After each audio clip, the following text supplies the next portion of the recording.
श्री कुंज बिहारी श्री सुखदेव श्री श्याम चरणदास जय श्री गुरुदेव। भक्त भक्ति भगवंत गुरु चतुर नाम वपु एक, इनके पद वंदन किए नासै विघ्न अनेक।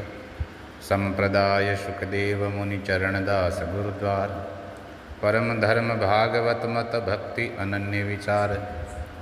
श्री प्रिया प्रीतम की अति प्रिय श्री भक्तमाल कथा अंतर्गत भक्त चरित्रों की श्रृंखला में आज हम श्री स्वामी कीलदेव जी महाराज का पावन चरित्र श्रवण करते हैं। श्री कीलदेव जी श्री कृष्णदास परिहारी जी के प्रधान शिष्य थे। ये कृष्णदास जी के बाद में गलता गादी के महंत हुए। नाबाजी ने इन्हें सूर कहा है। सूर उसे कहते हैं जो बलवान होता है, साहसी पराक्रमी होता है, शत्रु पर विजय प्राप्त करने की सामर्थ्य होती है। तो जो जितने बड़े शत्रु को पराजित करने की सामर्थ्य रखे वो उतना ही बड़ा शूरवीर होता है। जीव का सबसे बड़ा शत्रु कौन? माया रूपी संसार 84 लाख योनियों में घुमाता हुआ जन्म मरण की चक्की में पीसता रहता है। तो जो संसार रूपी इस शत्रु पर विजय प्राप्त कर लेता वही सच्चा वीर है। महा अजय संसार रिपु जीत सके सो वीर। तो संसार रूपी माया पर विजय प्राप्त करने के लिए बल जो चाहिए वो भजन बल चाहिए। भगवान ने कहा है मामेव ये प्रपद्यन्ते माया मेताम तरन्ति ते। तो जो मेरी शरण ग्रहण करता है यानी भजन करता है भगवान का, वही माया पर विजय प्राप्त कर सकता है। तो जीव या तो माया की दास्ता ले ले या भगवान का भजन कर ले। जो माया की दास्ता लेते हैं, माया के आगे घुटने टेक देते हैं, काम क्रोध आदि के वशीभूत हो जाते, वे भजन नहीं कर सकते, वे कायर होते हैं। और जो वीर है वो माया का मार्ग छोड़ करके भगवान की शरणागति लेते हैं, भगवान का भजन करते हैं, वे सूरवीर होते हैं। कामी क्रोधी लालची इनसो भजन न होई, भजन करे कोई सूरमा जाति वरन कुल खोई।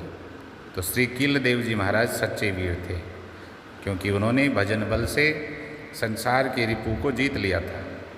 माया से निर्मित जो पंच तत्वात्मक शरीर है उसको ध्वंस करके दिव्य देह प्राप्त कर लिया था। दिखने में साधारण देहधारियों जैसा लगता था, पर वास्तव में वह दिव्य था, जैसा भजनानंदी सिद्ध महापुरुषों का हो। चक्षु कर्णादि उनकी इंद्रियां भी दिव्य थी, और इसका पता उनके जीवन में घटी हुई कुछ एक घटनाओं से लगता है। एक बार श्री कीलदेव जी मथुरा में यमुना तट पर सहज भाव से समाधि लगाए सीताराम जी के ध्यान में थे। उसी समय कोई मुगल शासक उधर से निकला, तो उसके सिपाहियों ने इनसे कहा कि भाई रास्ता छोड़ो। समाधि की अवस्था में सुना नहीं इन्होंने। शासक ने समझा कि कोई पाखंडी है, समाधि का ढोंग कर रहा है। तो सिपाही से कहा कि इसके माथे में कील ठोक दो, परीक्षा हो जाएगी। सिपाही ने कील ठोकी, तब भी कुछ पता नहीं चला। उसी प्रकार वो निश्चल निस्पंद बैठे रहे। तब शासक को विश्वास हो गया कि वे कोई सिद्ध महापुरुष हैं। बड़ा भयभीत हुआ, दंडवत प्रणाम किया, क्षमा याचना करके चला गया। पर किल्ल जी को उसका कुछ भी पता नहीं। वो कहते हैं इसी से, तभी से उनका नाम कीलदेव जी पड़ गया। कीलदेव जी अपनी दिव्य दृष्टि से सूक्ष्म जगत में घटने वाली उन सभी घटनाओं को वे देख सकते थे।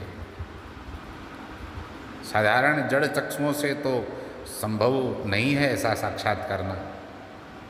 एक बार जब वे मथुरा में राजा मानसिंह जी के पास बैठे थे, वे सहसा उठ खड़े हुए और प्रसन्न होकर के आकाश की ओर देखते हुए हाथ जोड़ करके बोले बहुत अच्छा, बहुत अच्छा। मानसिंह ने पूछा महाराज आपने किसको प्रणाम किया? बहुत अच्छा। और किस बात के लिए कहा बहुत अच्छा? कीलदेव जी बोले बताने की बात नहीं महाराज। राजा ने हट किया तो बोले मेरे पिता श्री सुमेर देव जो गुजरात की फौज में सूबेदार थे, गुजरात में उनका शरीर छूट गया है और वे विमान पर बैठ करके जा रहे हैं। तो मुझसे बोले कि तुम्हारी भक्ति के प्रताप से भगवत धाम जा रहा हूँ पिताजी। और मुझे हाथ उठा करके आशीर्वाद दिया। तो राजा को आश्चर्य हुआ सुन करके। महाराज दूतों को भेज करके पता लगवाया तो मालूम हुआ कि ठीक उसी समय उनके पिताजी का शरीर छूटा था। श्री नाभाजी ने लिखा है कि श्री कीलदेव जी गंगा पुत्र श्री भीष्म पितामह की तरह काल के अधीन नहीं हुए। उन्होंने इच्छा से शरीर त्यागा। तो जो निरंतर भगवत चिंतन करते हैं उन पर काल का वश नहीं चलता। कब हूँ काल न व्यापे तो ही सुमिरेसु भजेसु निरंतर मोही। श्री कीलदेव जी के जीवन में एक घटना घटी, उससे यह भली भांति प्रमाणित है। श्री सीताराम जी की सेवा कर रहे थे कीलदेव जी महाराज। पिटारी में रखी हुई फूल मालाओं को निकालने के लिए जैसे ही हाथ डाला तो एक विषधर सर्प ने काट लिया। उसे भूखा जान करके उन्होंने फिर हाथ सामने कर दिया, फिर काट लिया। इस प्रकार तीन बार किया। चौथी बार उसने नहीं काटा, पिटारी में से निकल गया। तो उस विषधर सर्प के 3 बार काटने पर भी उनके ऊपर विष का कोई प्रभाव नहीं हुआ, क्योंकि वे अहरनिश भगवत रूप माधुरी रस का पान किया करते थे। और भगवत चिंतन एक ऐसी जड़ी है जिसका उपयोग करने से काल का प्रभाव जाता रहता है। श्री कबीरदास जी ने इस जड़ी का बहुत सुंदर वर्णन किया अपनी वाणी में। हमारे गुरु दीनी एक जरी, कहा कहिए कछु कहतन आवे, अमृत रस ही भरी। इतनी सुंदर है ये। या को मर्म न कोऊ पावे, अति ही अमोल खरी। मूल्य नहीं है इसका, अमूल्य वस्तु है। या ही ते मोही प्यारी लागे, लेकर गुप्त धरी। इसलिए मुझे ये अच्छी लगी और मैंने लेकर के इसको गुप्त में रख दिया है, अपने काम में लेता हूँ इसको। मन भुजंग रूपांच नागिनी, सूंघत तुरत मरी। ये जो मन और 5 इंद्रियों रूपी नागिन है, ये सूंघते ही मर जाएं इसको, ऐसा असर है इसका। दाई ने एक सकल जे खायो, सो देख डरी। माया भी इससे परेशान है, पराजित है। त्रिविध विकार ताप तन्नासी, दुर्मति सकल हरी। समस्त दुर्मति का हरण करने वाली, त्रिविध विकारों का नाश करने वाली। जा सुमिरन सो मृत्यु परानी, और कहा वपुरी। और जिसके स्मरण से मृत्यु भी परास्त हो जाए, काल भी जिस पर जोर नहीं चला सकता, इससे ज़्यादा इसकी क्या विशेषता होगी। निशिवासर में कबहु न बिसरों, पल छिन घरी घरी। कहत कबीर भयो घर निर्मल, सबही व्याधि टली। ऐसी विशेषता है। तो काल इस जैसा कबीरदास जी ने वर्णन किया है कि इस भजन की, भगवत चिंतन की जो जड़ी है, इसके सामने सब व्याधि आदि सब फैल है। ऐसे ही कीलदेव जी महाराज के सामने भी ये सब चीज़ें परास्त हुई, काल कभी उनके पास नहीं फटका।